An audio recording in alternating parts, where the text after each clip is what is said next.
할렐루야, 행복하십시오. 성령 충만하십시오. 오늘 말씀 본문은 창세기 27장 1절부터 14절까지입니다. 그 가운데 두 절을 읽겠습니다. 먼저 4절.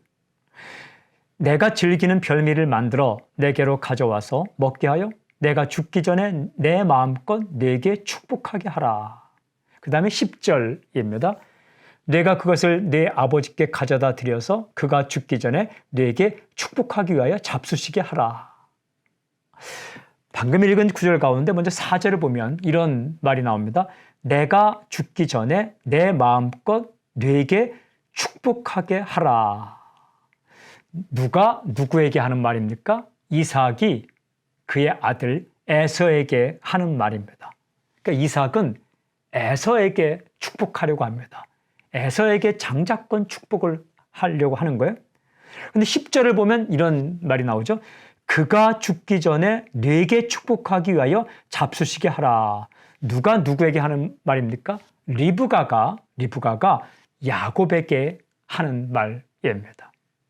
그러니까 리브가는 야곱이 장자의 축복을 받게 하려고 하는 거죠. 축복을 받게 하는 것은 동일하지만 축복을 받는 대상은 누구를 생각하고 있는가는 이삭의 생각과 리브가의 생각이 전혀 달랐습니다. 그 이유가 무엇일까?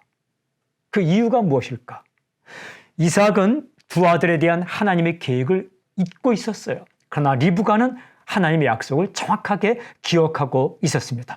리브가는 하나님께 기도할 때 하나님께서 하신 말씀을 기억하고 있었어요.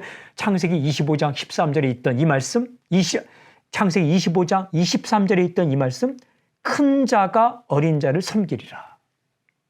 하나님의 말씀을 정확하게 기억하고 있던 리브가는 이삭이 하나님의 계획을 따라서 행동할 수 있도록 도와주고 있는 겁니다. 자, 이런 생각이 들었어요.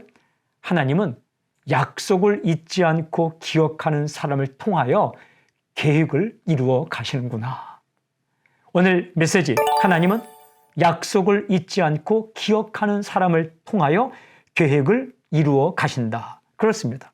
하나님은요, 하나님의 약속을 잊지 않고 기억한 리브가를 통하여 하나님의 계획을 이루어 가셨습니다. 당신이 그렇게 쓰임받을 수 있길 바랍니다. 가까이 있는 사람들이 하나님의 말씀을 기억하지 못하고 하나님의 말씀으로부터 멀어져 갈 때에 하나님의 말씀을, 약속의 말씀을 기억할 수 있도록 영향을 주는 사람으로 살기를 바랍니다. 말씀을 기억하고 하나님께 쓰임받는 인생, 그리고 다른 사람을 하여금 말씀을 기억하게 만드는 인생, 그런 인생을 살기를 바랍니다. 오늘 저경기도 말씀을 기억하고 하나님께 쓰임받는 인생을 살게 해 주십시오.